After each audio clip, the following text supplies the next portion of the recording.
Good day everyone. Today we were going to talk about teaching profession. Teaching profession can be regarded in three ways. First, teaching as your vocation. Second, teaching as your mission. And third is teaching as your profession. Now first, let us talk about what is teaching as your vocation. Based on the etymology, vocation comes from the Latin word vocare, which means to call. Teaching is more than a noble profession. It is a vocation or a call. If there is a call, there must be caller, and someone who is called, there must also be a response. Some people might believe, like for believers, they believe that their caller is the God Himself, And for the non-believers, the caller might be a man calling another man. Vocation is a strong feeling of suitability for a particular career or occupation. When someone practices teaching as your vocation, they teach with dedication. If teaching is your vocation, then it means you said yes to your call to teach, and you commit yourself in the total transformation of the learner, and you consider teaching as a lifetime commitment, thus adjure the years toward quality teaching. Now, teaching may not guarantee financial security, but love of teaching is served as a motivating factor to many teachers. The years teaching has remained inspiring and fulfilling.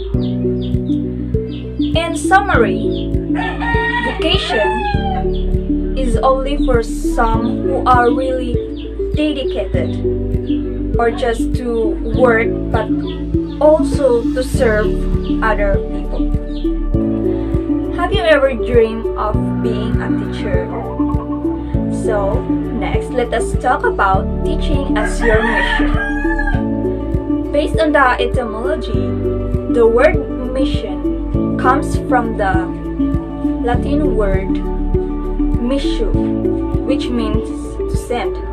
And according to Webster Dictionary, the word mission is defined as a task assigned. You are called to be a teacher, and you are sent into the world to accomplish a mission, and that is to teach. Now, if teaching is your mission, then it means that it is the task entrusted to you in this world, and it is your assigned task, thus you've got to prepare for it, and it calls for a continuing professional education. What exactly is the mission to teach? In the words of Alfred North Whitehead, is teaching to help the child become the man of culture or of expertise? And according to also Bertrand Russell, is it to provide opportunities for the child's growth and so remove hampering influence?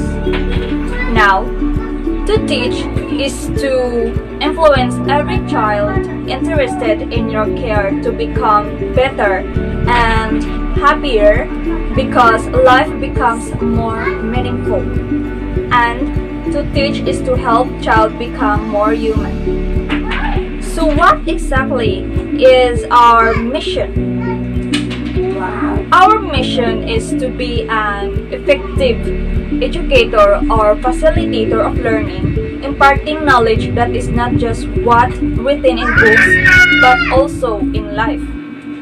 Our mission is to touch hearts and minds while leading children to be a better individual who have a strong desire to contribute to the betterment of the society and serve the country. Now, teaching as your profession. The elements of a profession. The word profession is synonymous to occupation, job, career, work, and line of work. The word professional means a long and arduous years of preparation of striving for excellence, a dedication to public interest, and commitment to moral and ethical values. Why does a profession requires long and arduous years of preparation and a striving for excellence? The answer is for us to be able to give more service, which is the end goal of our profession. Continuing professional education is a must. And this saying is also affirmed by Pope Paul VI. We cannot give what we do not have, do more, have more in order to be more. If you consider teaching as a profession, then you must be willing to go through a long period of preparation. You must be willing to go through continuing education, which is continuous development of potentials. And you also commit yourself to moral, ethical, and religious values about and dedicate yourself to service. Teaching and a life of meaning. Teaching may not be a lucrative position. It cannot guarantee financial security. It even means investing your personal time, energy, and resources. Sometimes, it means disappointment, heartache, and pains. But touching the hearts of people and opening the minds of children can give you joy and contentment which money could not buy. These are the moments I teach for. These are the moments. Good day everyone, so I am Rachelin Hubahib and today I am going to talk about NCBTS or National Competency Based Teacher Standards. So we all know that the teacher is primarily meant for the classroom to teach, and to function well in the classroom, teachers must be equipped with competencies. Competencies refers to knowledge, skills, and attitudes that a teacher ought to possess to perform their tasks satisfactorily. And these competencies are captured and presented in the National Competency-Based Standards Framework. So what is NCBTS? NCBTS is a set of competencies such as behaviors, attitudes, and skills that each teacher must possess to function effectively and satisfactorily. Moreover, it is an integrated theoretical framework that defines the different dimensions of effective teaching, where effective teaching means being able to help all types of students learn the different learning goals on the curriculum. So why do we need NCBTS? NCBTS provides a single framework that defines effective teaching. It minimizes confusion about what effective teaching is, and it is a better guide for all teacher development programs and projects. The development of NCBTS is a very helpful tool to all teachers. Through NCBTS, teachers can reflect on their current teaching practices or create new teaching practices. NCBTS or National Competency-Based Teacher Standards is divided into 7 domains that represent the desired features of teaching and learning process. These domains incorporate a series of 21 strands of desired teaching performance statements, which can be defined as 80 performance indicators that are observable indicators of the quality of a teacher's performance. And here is the 7 domains of INSI-BTS. First domain is social regard for learning. Second domain is the learning environment. Third domain is the diversity of learners. Fourth domain is the curriculum. Fifth domain is the planning, assessing, and reporting. Sixth domain is the community linkages. And the last domain, which is the 7, which is personal growth and professional development. Now let's talk first about the domain 1, which is social regard for learning. Domain 1 focuses on the ideal that the teachers serve as positive and powerful role models of the values of the pursuit of learning. And we have here this strand, which acts as a positive role model for students. In this domain, teachers are a constant presence in a child's life. They influence children as much as parents do. And as a teacher, you're not just an educator, but you are a role model who inspire and motivate children outside in the classroom as much as they impart knowledge inside it. Domain 2, which is the learning environment. This domain focuses on importance of providing for social, psychological, and physical environment, within which all students, regardless of their individual differences in learning, can engage the different learning activities and work towards attaining high standards of learning. And this domain consists of 4 strands. We have here 2.1, creates an environment that promotes fairness. 2.2, makes physical environment safe and conducive. 2.3, communicates higher learning expectations to each learner. And 2.4, maintains consistent standards of learners' behavior. As a teacher, it is important that you have a positive classroom environment, as this helps the students to improve attention, reduce anxiety, and supports emotional and behavioral regulation.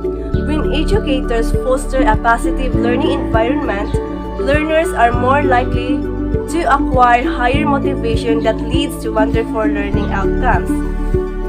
Next domain we have is domain 3, which is diversity of learners.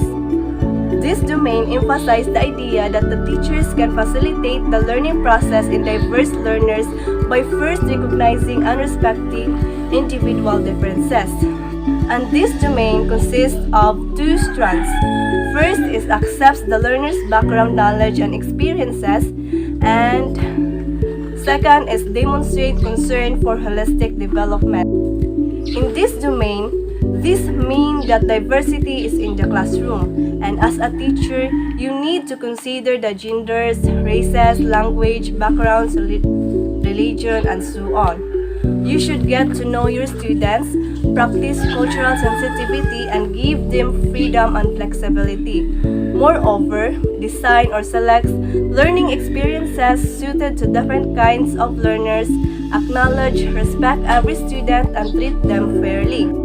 Now, let's go on to domain 4, which is curriculum. This domain refers to all elements of the teaching and learning process that work in convergence to help students understand the curricular goals and objectives and to attain high standards of learning defined in the curriculum.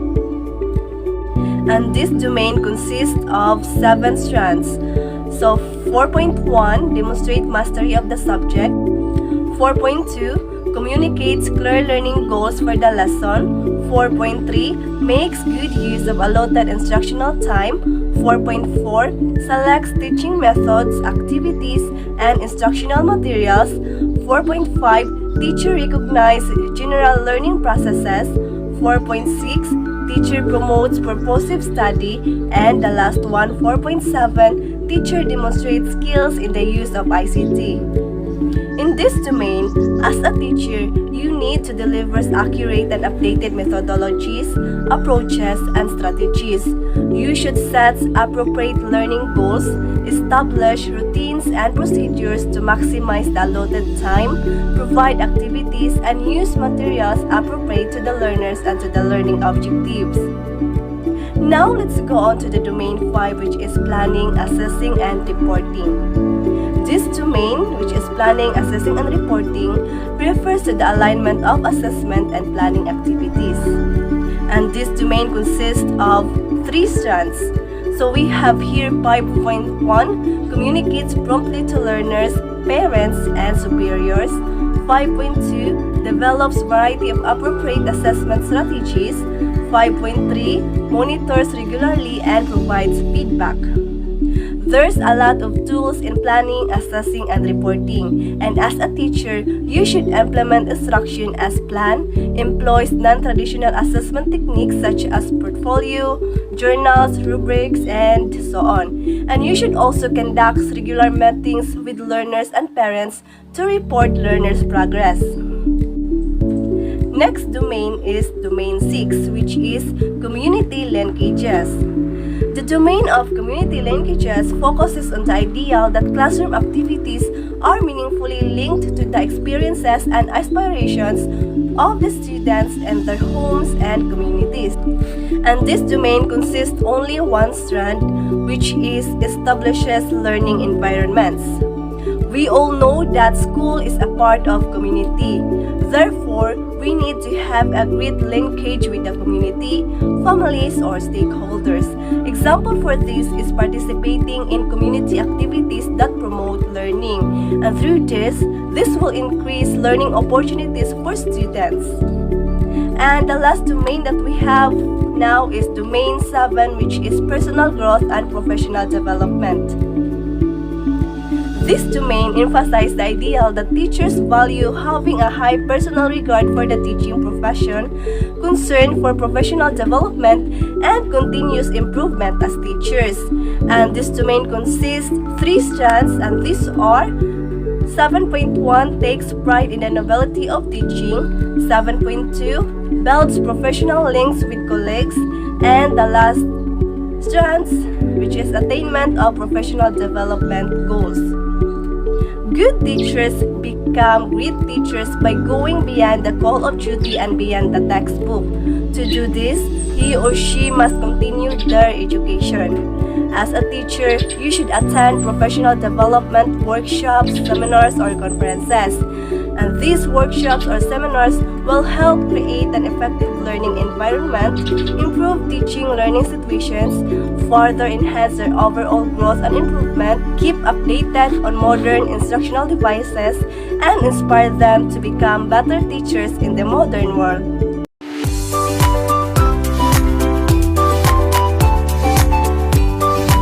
Hello everyone, my name is Charity Delicano, and today I'm going to tackle about the Code of Ethics for Professional Teacher. So what is Code of Ethics for Professional Teacher is all about? So let's talk about it. The Code of Ethics for Professional Teachers serves as guide for teachers, specifically to new teachers, for them to exhibit proper behavior to the learning community at all times.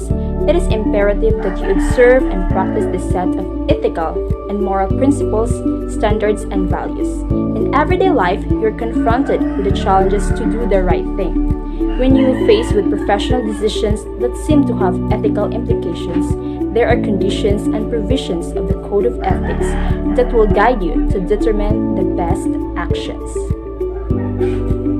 So Code of Ethics for Professional Teacher is based on the Resolution number 435 of 1997, paragraph Article 2 of Republic Act number 7836 as Philippines Teachers Professionalization Act of 1994, and paragraph Section 6 PD number 233 as amended. The Board for Professional Teachers hereby adopts the Code of Ethics for Professional Teachers. So for you, who is professional teacher? So, professional teacher is a licensed professional who possesses dignity and reputation with high moral values as well as technical and professional competence. He or she adheres to, observes, and practices a set of ethical and moral principles, standards, and values. There are 13 articles in Code of Ethics for Professional Teacher. So let's start. Article 1. Scope and Limitations. All educational institutions shall offer quality education for all Filipino citizens.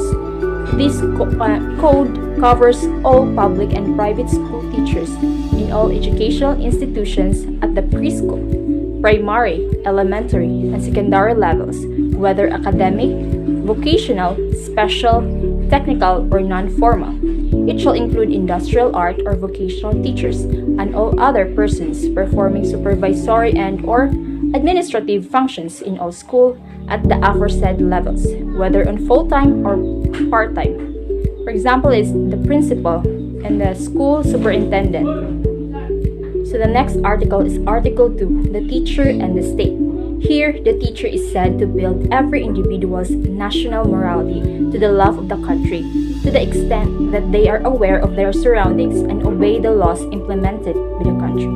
It is believed that schools are the nurseries of the citizens of the state. Therefore, teachers shall nurture and elevate patriotism and nationalism towards the learners. Aside from the teachers must be able to fully transmit cultural and educational heritage to their learners. Teacher must also be role model when it comes to human rights and responsibilities.